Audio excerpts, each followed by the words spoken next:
Testing, testing. Is this thing on? Well, before I go ahead and introduce this new platform that I'm about to start, this new medium, whatever, I just want to go ahead and say it's been a minute. It's been a minute since I have posted a video on my YouTube channel.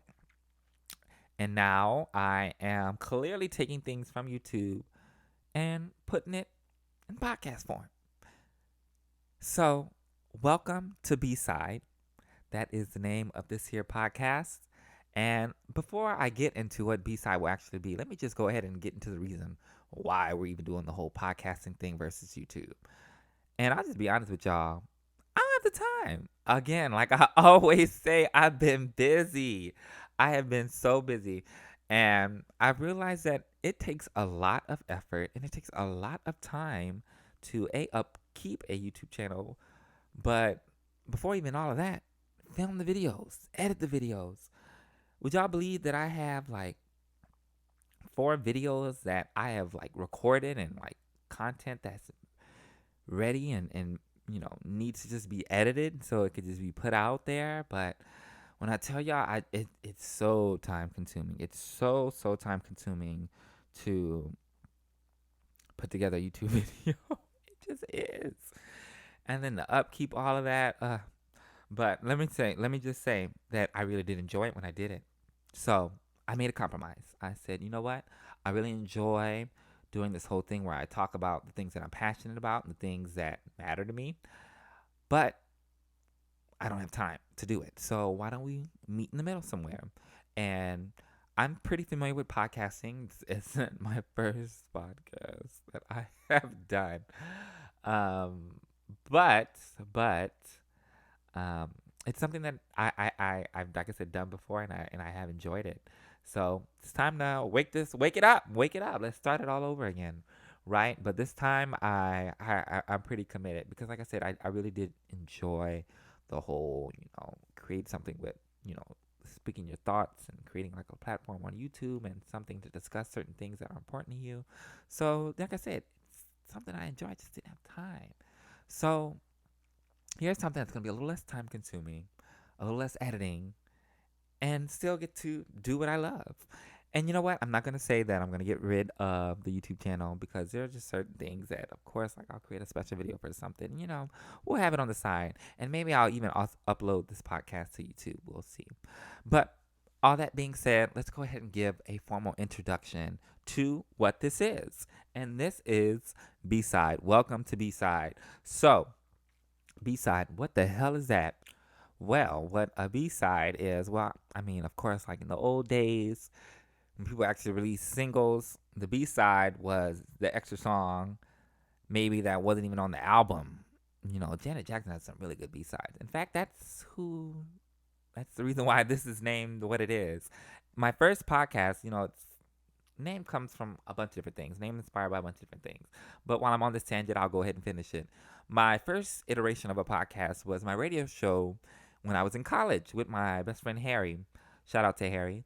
And that was the name of the nation. Another Janet Jackson reference. So, of course, I had to.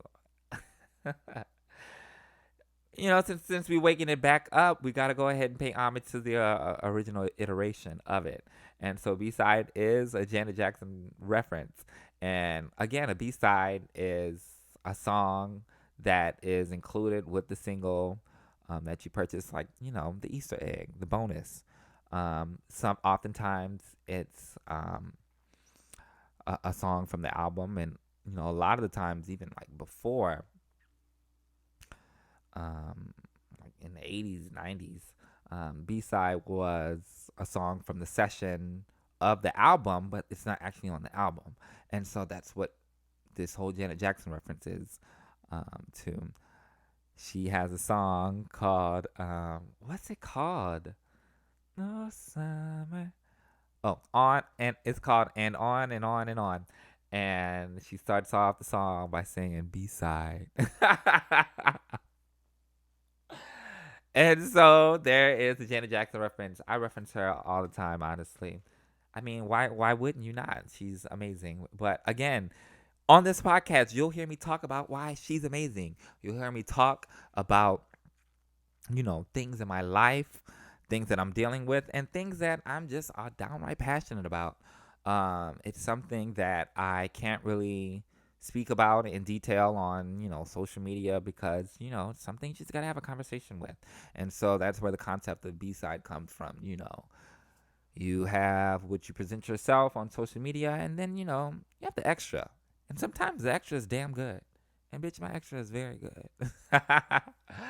So that is the concept of B-side, and I'm honestly so excited to get back into, this media making and releasing content because like I said, I just really, really enjoy it.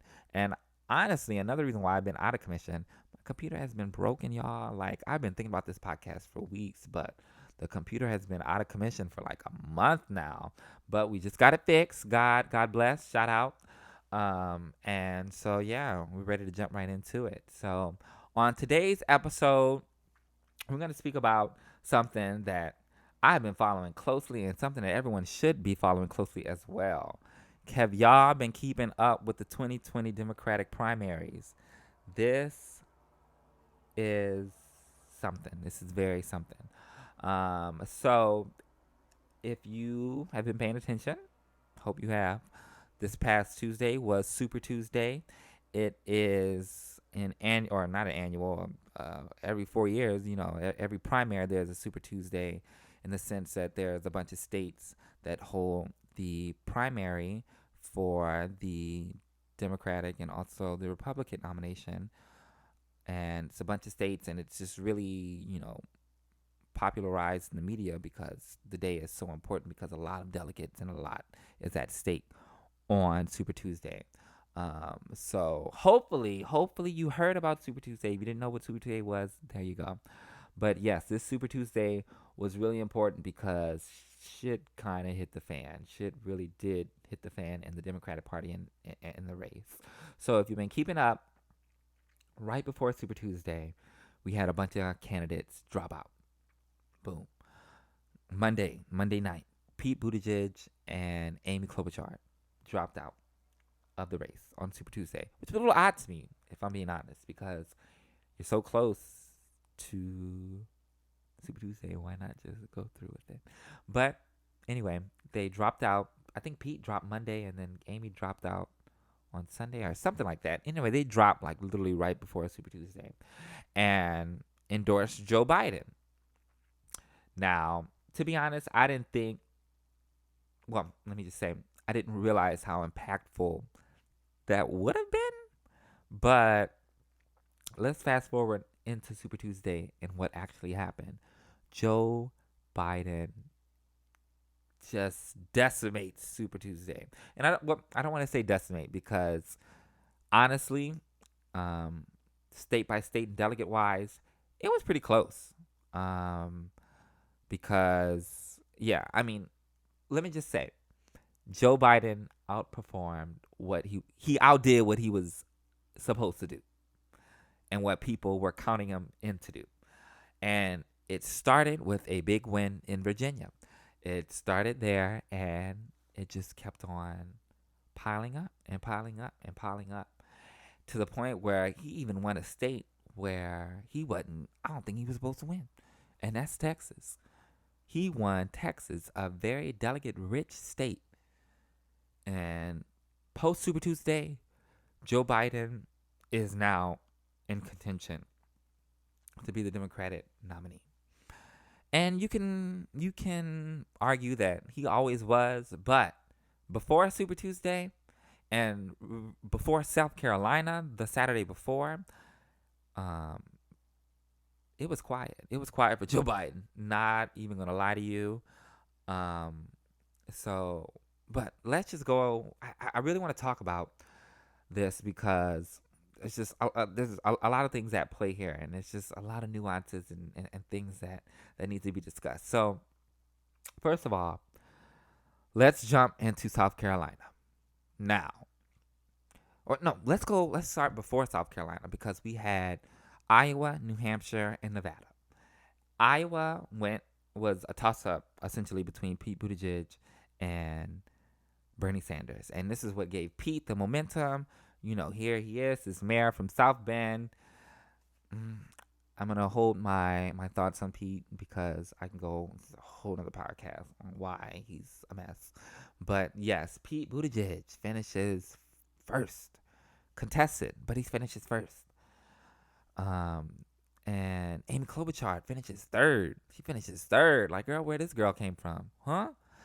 And I think she even did third in New Hampshire. But anyway, pre South Carolina, the three front runners, the three girls that was making noise: Pete, Bernie, and Amy. Now, take note who I didn't mention, my girl Liz, but we'll get into her. But even after Liz was Joe Biden. So Joe Biden is essentially like non-existent so far in this race, and the media has, essentially just stopped talking about him. So it was very quiet for Joe Biden and his camp. But there was a little caveat because everyone kept on mentioning, and everyone knew because he was polling very strongly, and that was South Carolina. So South Carolina was the fourth state to hold their primary, and this was what Joe Biden was going to, that's where his camp figured that he was gonna, revitalize his campaign, and they took a they took a risky bet, but it paid off. But even with that being said, right, I don't think anyone expected the way Joe Biden performed, the way he performed on Super Tuesday. So let's get into the performance because what a show! What a show! um, came out swinging in Virginia, won the majority. I think he won like 60, around 60% of the vote. Boom, first win. Okay. Then came North Carolina, and came Alabama, then came, Oklahoma, and then all of a sudden he won 10 states, including Texas. Including Texas. What? He was not supposed to do that. Even with the momentum coming in from South Carolina, a clean sweep essentially of Super Tuesday as far as winning states. He did. He shocked everyone. And then came further discussions, and it's like, okay, right, Joe Biden won 10 states, but how did he win 10 states? And then when you get into, girl, you open up the hood and you realize, okay, well, how the hell did he do this? It's even more puzzling because he's winning states that he didn't even have ground staff in, that he was running no TV ads in, that he's never even visited. Virginia being one of them, and you were doing a clean sweep, like a majority sweep of Virginia. That is very troubling news for everyone who is supporting Bernie Sanders. Let me just go ahead and say that. And they know that. And everyone, again, like I said, it's just very puzzling. It's very puzzling to people. What people are asking, how did he do it? Why did he do it? I mean, now that we've been able to sit back and analyze, we know exactly how he's done it. But at the time, we're looking at it like, what? How is this even possible? But honestly, maybe this was the writing on the wall. Maybe this was bound to happen, and I'll tell you why. But let me just go ahead before we even get into that. I will say that I was very excited to participate in a Super Tuesday. Never participated in a Super Tuesday. I've either voted in the Louisiana primary. I've never voted in the Missouri primary. I went to school in Missouri, but never voted in the Missouri primary. So I've always voted in Louisiana and California. And this was the first year that I think California moved their primary to be on Super Tuesday. So this was the first time that I participated in Super Tuesday. And so it was really fun participating. Again, there was a lot of media coverage. Our votes like mattered, I think Louisiana it's like in April, the primary is. And so honestly, by the time April comes, um, you already have a sense of, um, like who's going to be the nominee. So your vote really isn't as exciting, but your vote actually has some weight here. Um, and if I tell you who I voted for, you might say, "Oh, well, you wasted your vote anyway." But I didn't. Anyway, I did vote. Did vote for Warren. Very proud that was able to vote for Warren. Because I do think that she was the most adequate candidate, the candidate with the most adequate plans, the candidate that spoke with passion, the candidate that had the patience and the vernacular to speak to the reason why, she had her plan and why her policies were needed in America and why they mattered. And, I, going before that, you already know that I was Team Castro. Most of you know I was already Team Castro, worked with the campaign. And then Castro, um, after he dropped out the race, He immediately endorsed Elizabeth Warren. Now, my jumping ship to Team Warren was not so immediate. I was really not against it, but I just wasn't eager to join Elizabeth Warren. But now having my candidate completely out of the race, and not having a horse, I was watching her participate in debates. And I just honestly fell in love with the way and the passion that she spoke about her issues. And, I thought, because, I mean, of course, her and Bernie are quote unquote the progressive candidates, right? And so they have pretty similar platforms and they have pretty similar plans with slight nuances. But what was the deciding factor in me choosing Elizabeth over Bernie was that Elizabeth was able to speak about why, about how, about, the necessity of her plans. And I thought, if she's convincing me, somebody that didn't too much, not that I didn't care for her, but I wasn't paying attention to Elizabeth Warren. Like, we have more exciting candidates. But if she's able to, speak to me so late in the game, then maybe, damn right, maybe she is the candidate that, you know, and not even maybe she was the candidate that the Democrats needed to push this progressive, quote unquote, progressive movement to America. She was the best presenter of it, you know? But unfortunately, girl sexism is still, a thing. Girl sexism, has entered the chat. Hello, sexism. Thank you for listening to the podcast. Girl sexism is here. And yeah, I mean, of course, we have to deal with that. And she's had that with her campaign, I mean, honestly, since the beginning. So, and it really just fell apart in the end whenever Joe Biden won South Carolina. And then all of a sudden it became essentially a two-person race. And it's like, hold on, we got two women, we got even Pete. Like, it just, and that's another thing. I just hate the way that the media essentially took over this election. But yeah, voted for my girl Warren and in the California primary, and her Super Tuesday performance was just abysmal. Um, to, to be short, to just go out and say it, um, because she just didn't do what she needed to do, and to the point where she lost her home state, Massachusetts. She came in third. She came in third. And she lost to Joe Biden. I don't even think he campaigned in Massachusetts. So, you know, um, but hold on, before I jump to that, let's get back in the midst of Super Tuesday. Now let's see and talk about where Bernie Sanders went wrong, where I think he went wrong. Um, I think this Super Tuesday was very troubling for Bernie Sanders. I think it's very, an alarm awakening to his supporters because they thought he really had it in the bag, and they were cocky about it going online. We've all heard about the stories about Bernie supporters and how terrible they are. The Bernie Bros, again, not the biggest fan of Mr. Sanders, and that's an itsy bitsy reason behind it. But yeah, his supporters got that wake up call. So, and I think a couple of things went into how Super Tuesday played out the way that it went into.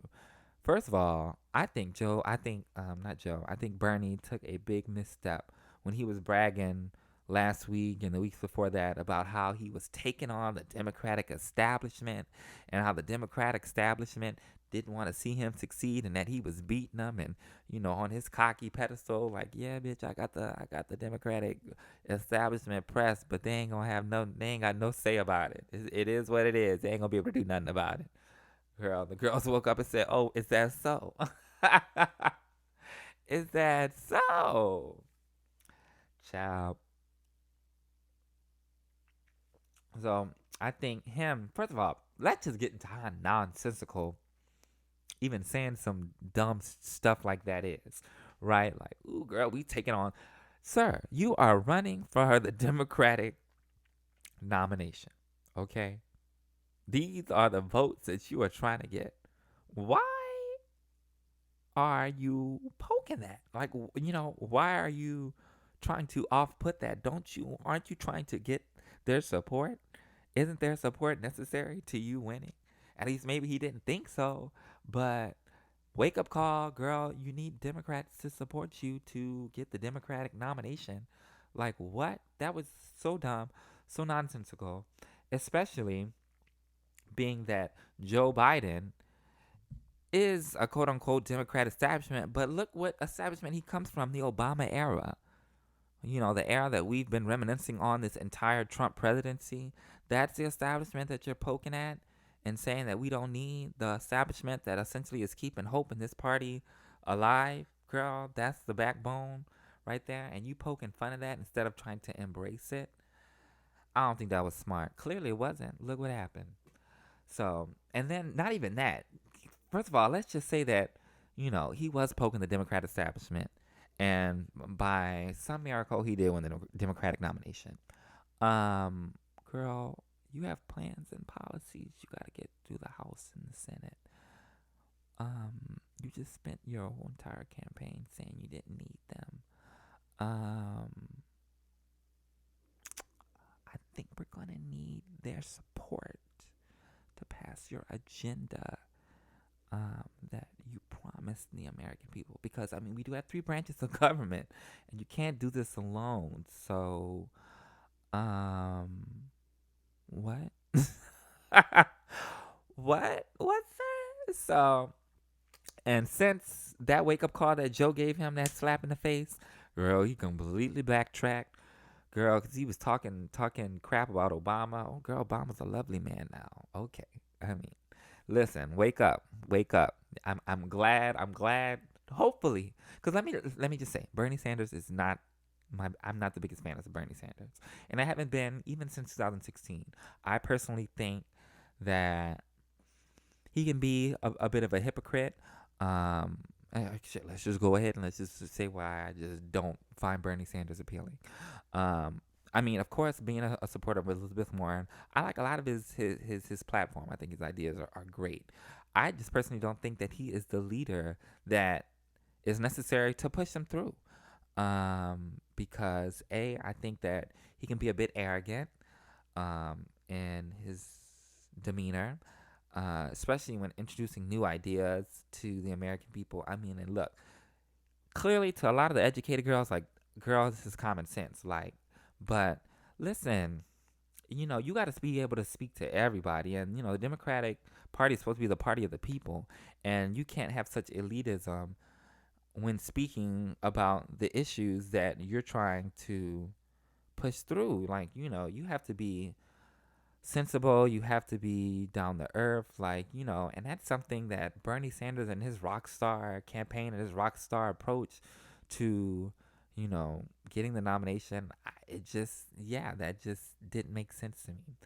Um, yeah, I think, like I said, I think he's a hypocrite. I just don't think that he's the leader that um, that is needed to pass this. Like I said, really great ideas, but they have other progressive thinkers and they have other progressive people, and I just don't think that he is the leader of the movement that he's trying to lead. He just is not the right one.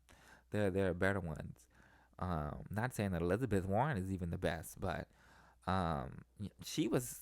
I don't. Like I said, she was very clear to me that she um was the better person, the better face of the movement, and the one, not even, maybe not even the face, but the person that was probably the best at explaining, and getting it done and getting it passed and pushed through. Because that's, a lot of people, when they look at Bernie Sanders, they look at what he's promising. But a lot of, people, a lot of people point out Bernie's weakness is that how, what, get into the nitty gritty of his plans, and he falls apart. He can't even explain it. His whole Medicare for our plan, which like I said, I support the concept. I think the concept is great, but it looks a little shaky whenever people are poking at it on the debate stage, and you can't back it up. You can't explain it, and you have a sense of arrogance where you feel like you don't even need to explain it. Like what? And don't even get me started on that, because child, that kind of was pissing me off as well, when those debates, when you have all those moderates on stage poking fun at Bernie Sanders' Medicare for All plan, which is a plan that we need in the nation. And so I was just pissed off like that, because, like, girl, we are pushing the party where it not needs to be, because, we need to be pushing ourselves towards Medicare for all. But the fact that Bernie Sanders won't even attempt to explain it, or can't, I don't know. I don't know what it is. But, and listen, I thought I was alone on that when I was like, okay, Bernie Sanders can't back up his plan. He can't explain. He won't explain what's going on. And then I was seeing that, that same sentiment from other people online. I was like, okay, well, maybe I'm not crazy, and this is like a thing. But yeah, girl, it is a thing. He needs to get off the rock star. Girl, you are not the Beyonce of the political party. Like, girl, you gotta go do some radio interviews. You gotta do some promo, baby. You gotta get and quote unquote pander. Okay, you gotta get down and you gotta talk to the people. You know. And it's not even about being cool. Like, you got to put in the work. That's what I'm saying. We need a leader, especially these ideas. These ideas are so important. Like I said, it just, it sucks, because I really am passionate about, the platform and the things that, some of the things that he's speaking about, but he just can't push it through. He's not the leader. He's not the leader that we need. He is not the candidate that we need, unfortunately. But that being said, I really do think that this Super Tuesday woke something up in him. His campaign, is trying some different things. It'll be interesting. It really will.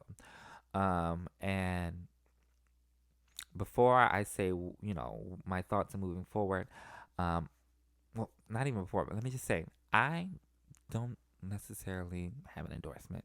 Like I said, not the biggest fan of Bernie Sanders. Of course, love his platform and the ideas, but again, like I said, not a fan of the person. And then there's Joe. I mean, Joe Biden. It's clearly, I don't want to say senile, because I don't know if he's senile, but he appears to me to be senile. Definitely wasn't my first candidate. Wasn't my second. Wasn't my third. So I mean, I really don't have a horse in this race, and I'm not necessarily convinced that either of them can beat Trump. So at this point, good luck. Good luck to the both of them. Um, Again, I would like to see Bernie Sanders win. Well, not, excuse me, not him himself win. I would love to see his ideas win. And that being said, I think the progressives should really move ourselves away from the election, the general election, as far as like nominating a president. And we should really focus ourselves on the House and the Senate. Because if we have a progressive Senate and a progressive Congress, then, Joe Biden or whoever, let's say Joe Biden does win it, he'll have no choice but to sign, the laws that the progressive Congress presents to him. Being the leader of the Democrat Party, the Democrat says this is what we want, then so be it. So I think at this point, I think that's, quote unquote, the progressives. I say that in quotations because there's a lot of things unprogressive about this whole movement, but that's a whole another podcast. But yeah, it'll be interesting. It'll be interesting to see where the party moves forward. If Joe can take it, if Bernie can take it. We have our next debate on March 15th, I believe. And then before that, I think we have some primaries on the 10th. And so I don't know what the momentum will, Joe's momentum will do to that. But I think we'll have some sort of a reset whenever the next debate comes, because then it'll be like, okay, boom, here we are. This is where we stand, and Bernie will be able to really attack Joe, and Joe might be able to stand on his own feet. We'll see. But I'm thinking, the primaries on the 10th. Let me go ahead and even see what primaries those are, because I think New York is in that. Let me see, March 10th primary states. Let's see. Let's see. Hopefully, no delegate rich ones. Taking a look now. So Tuesday, March 10th, we have Idaho, Michigan, Mississippi, Missouri, North Dakota, and Washington. I can already tell you how some of these are going to turn out. Michigan, I'm thinking that's going to go to Joe. Mississippi, going to Joe for sure. Missouri, I think is going to go to Joe. North Dakota, I don't know. That seems kind of Joe-ish to me.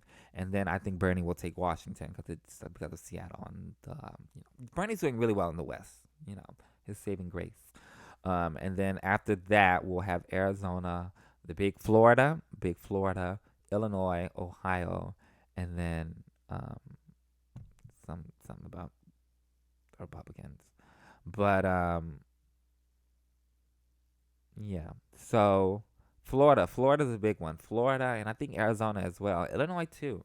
So, but those states come after the debate, and so Bernie Sanders, um, I think he's going to change the way that he's speaking about his issues. I think he's going to have a lot more. What's the word I'm looking for? Girl, I hate when my vocabulary just, you know, leaves me. But I think that he'll be more tangible, and people, and he'll present his ideas in a more tangible way, and so he'll make a bare bones. This is why we need this. And hold Joe accountable. Because listen, Joe's been in. And that's another thing, girl. With these old ass politicians, they records just be dismal. Because I mean, at the end of the day, and people don't, and that's why I don't really like to hold people's records, especially these career politicians who's been in it since before we were born. Girl, the world was a lot different back then. So I mean, Janet Jackson said it best. What have you done for me lately? So that's the way I got to look at it. But that being said, Joe hasn't done, but Joe did things in Obama administration, and that's really what's holding him afloat. That's really what's giving him. That's his default. You know what I'm saying? He's not even trying, and that's the default. So again, which again, why that whole Bernie Sanders, oh, I'm against the Democratic establishment. That's why that whole thing was not a good idea, because the whole Democratic establishment is the reason why Joe Biden is staying afloat. We need those votes. So Bernie, get it together. Get it together for the sake of the quote unquote progressive movement. Get it together. But like I said, we'll see. I'm not convinced either could beat Trump at this point. So I don't have a horse in this race. And my friend asked me, well, who are you voting for? I already voted. So I already voted. My girl dropped out. And I think it was a damn shame that the way the Democrats treated my girl Liz. If Liz was a guy, I don't think it would even be a debate. I think she would have had this in the bag. Sexism, and the girls don't want to say it. The girls hate to admit it, but sexism played a very terrible role in the way that Elizabeth Warren's campaign turned out, and it's a shame. It really is. Um, you know, America didn't deserve him, girl. America didn't deserve Julian. America didn't deserve half the candidates. I mean, look who they elected. They elected Trump. So let me stop. But that being said, good luck. Good luck to the presidents. But good luck to the campaigns. I really wish them the best. At the end of the day, we want to get rid of Trump. I too also wanted to get rid of Trump and not settle and have a great candidate that's going to have new ideas, and the one who's going to be able to lead us and explain to why we need those ideas, and be very practical in doing so. But girl, I'm not getting what I want this election. So we'll see. Again, I think we need to focus on Congress. That's, you know, let these old white men fight. They're going to fight. You know what I'm saying? We got two old white men. An old white man is going to be the head of the party. It is what it is. But maybe we could make a progressive Congress. And if you make a progressive Congress, it don't matter what, it don't matter what the president says. You know what I'm saying? It's in charge of the Democrat Party. If the Democrats in Congress say, "Girl, we want this done," what are you gonna look like vetoing that? It's gonna look dumb. So, and with the way that politics are right now, clearly the way the Republicans have just surrounded Trump and his shenanigans. Not saying that the Democrats will have shenanigans, but it's clear as day that this is a type of political game that we're playing. So, the smartest idea to me is elect progressive Congress people, have them push the laws on, put them on the president's desk. He'll have no choice but to sign them. It's the will of the people. So that's being that. And until the next debate, I'll hold off on my thoughts. Oh, wait, I will say before I go, I think it's very interesting that Elizabeth Warren has not endorsed anyone yet. And I know a lot of people, especially in the Bernie side, held her accountable, and of course, blaming a woman for a man's lack of, but again, sexism. But I think that it was very important that she does not come out immediately and endorse someone, because again, that whole sexism and playing into that. Her campaign was a good one. It was, they raised a lot of money. A lot of people were behind it. And I think to respect her supporters and respect herself and respect, women politicians running, in a man's race, she does not need to lay down, her support, and be subservient to either of them. So, I think in the end, it makes sense that she would endorse Bernie. But right now, I say chill out, girl. Chill out, Liz. So you deserve it. So, and enough of the political stuff. Let's get into some things. Well, just one more thing, because it's already a long episode. But I do want to do something about a B-side that I want to do every week. And that's going to be my song of the week. And if y'all know me, I love music. If you follow me on Instagram, I'm always posting what I'm listening to on my Instagram story. If I don't have nothing on my Instagram story, it's going to be a song. So the song of this week, and I'll link it below. I'll link it, I'll do all that so y'all can have it, is Confessions featuring Confessions. Ooh, girl, what's going on? Confessions featuring Missy Misdemeanor Elliott by Destiny's Child. And let me even tell y'all how that even became the song of the week. Because, girl, why are you listening to this old ass song in 2020? That's the kind of person I am. I'm always I'm a Throwback Thursday kind of girl. So it is what it is. That's what I listen to. I'm always revisiting old musics.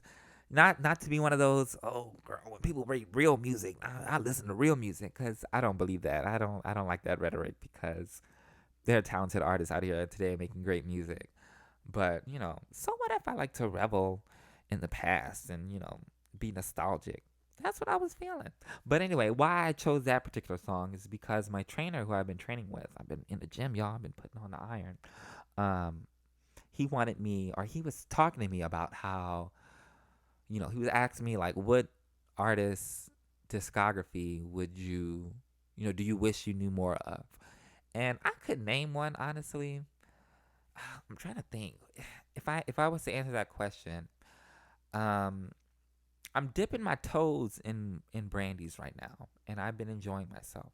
Brandy, I've been spending some time with Full Moon, which I had as a child, but I just never listened to the CD because short attention span. I just listened to the singles, but that album, oh my goodness, I can go in on a whole nother tangent about that. But that album really is a pillar in contemporary R&B music today. And it's kind of wild how, like, people know B-sides from that album, like, outright. Like, a lot of people, like, everyone knows When You Touch Me. And I was like, why? Because my friend always mentions it and brings it up to me. And then I just, like, see other people, like, outside, like people in the industry always bring that song up. And I'm like, damn, that's a B-side. Like, that's not even a single. like a B side, like, cause not saying that Full Moon was like this big album. It was modest in success. So like, girl, like that song is damn good. If you know what I'm saying, it wasn't even a popular album. Y'all still naming the B sides. So, but girl, where was I going with this?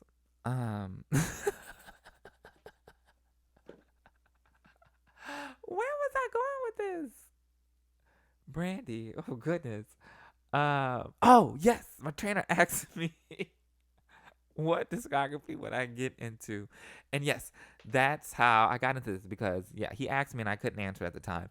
But my trainer said that he wishes that he knew more Beyonce, and so I'm always down to put people on to Beyonce. If y'all don't know, y'all already know. Y'all gotta know at this point. I'm down for my girl B. I think she is the artist when it comes to music, especially today. I mean, there's other artists that you can debate, but she's, you know what I'm saying. She's on the debate stage, is what I'm saying. You know what I'm saying. She qualified for the debate. She's not, bringing it back to political things. She's not one of the people that didn't qualify for the debate. She's in the debate. You know, and I personally think that she wins a lot of the debate. But again, it's debatable. But again, she's in the argument. She's in the conversation, and that's all that matters. Anyway, Beyonce is that girl. So I'm always down to be putting people onto her. So, and listen, I've done it with my best friend. Shout out to Harry. He didn't know. Oh my goodness, when I met Harry, his favorite Beyonce song was Ave Maria. I said, "Oh my God, ugh." I was disgusted. Woo. That's what you bringing up. I don't know if that was his favorite, but he always brought that song up, and I was just like, of all songs. But anyway, he is like a Beyonce stan now, so I convert. I show people the light because the light is there. I just flip it on. It's just it's dark in the room. Boom, Beyonce light on. Let's get things done. So I was like, for sure, like I'll put you on the Beyonce, and I'll lead you a path. And he's really into R&B music, so he was like, okay, you can make me a playlist of all the R&B songs in Beyonce's catalog. I'll I'll give it a listen. And so I was like, bet, because the girls love to say, oh my goodness, getting on another tangent. But when I was a child, the girls used to always claim Beyonce was pop. And I'd be like, what? Like, growing up in Louisiana, the white people call Beyonce pop music. And I always like detested that. And I was like, she's not pop. Like, she's definitely R&B. Um, More so, in the 2010s, she made a statement, with Four. We'll talk about that album later. But she made a statement when Four, when all that EDM was going on, girl, she brought to the executives of her record label a damn R&B album. And the girl's looking around like, girl, don't you hear what's on the radio? What is this? But again, Beyonce is an R&B girl. She makes R&B music. She, has an ear for that. And she's been putting in work into the genre. And that's the reason why most of her Grammys come from the R&B or urban category, because she's an R&B artist and she's been putting in work and making strides in that genre to make it better and make it is what it is today. She is a pillar of contemporary R&B, much like Full Moon is. Beyonce is a pillar of contemporary R&B music. Now, listen, y'all done got me standing right now, but anyway, I made the playlist. It's called R&B Beyonce. I might link it and share it with you all.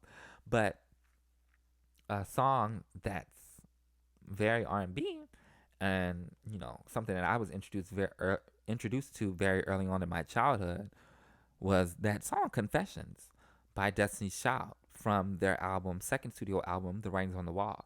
That was the first album that I remember having. And when I tell you, I've owned like 5 legal copies of that album, at least. Like the CD, like as a child, would break the CD because I was playing with it too much. Children just, as a kid, you just but break the CD, go get another one. Like that, like needed crack. That's what that was to me. And so I have so many positive memories associated with that album. And that particular song is just so damn good. You have Missy Elliott, and if you are familiar with Missy Elliott and Beyonce's work, they can do no wrong. They've never done wrong, in my opinion. Um, and so I think that was their second collaboration.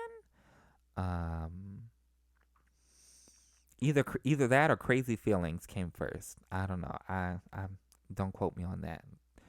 Call me a bad fan if you want to, but Beyonce has a song on Missy's album called Crazy Feelings. Crazy Feelings. Um, and so I don't know if that one came first or what. And there's actually a version with Kelly on it that I have. So I don't know if that was supposed to be a Destiny Child song or what. But anyway, yeah, Missy Elliott joined the Writings on the Wall sessions and wrote that song. I don't know, is Beyonce a featured writer on that? Let's see. See, I was listening to him. Oh, look at me. Don't flag me. Hold on. I'm checking in Spotify to see if Beyonce is listed as a songwriter on here. Uh, uh, uh. Song credits. Of course, this shit not working. Yeah, she's not. No, Beyonce did not write this. But nevertheless, still an amazing song, and so especially like when you like listen to like the lyrics and so that's why I've been like that's why this is a song of the week, because I made that playlist and for some reason I just been going back to this song, this particular song, because I'm nostalgic about it. Like I said, I used to bump it out when I was a kid. Loved it. One of the B-sides, shout out to the name, um, on the Writings on the Wall, one of the better ones.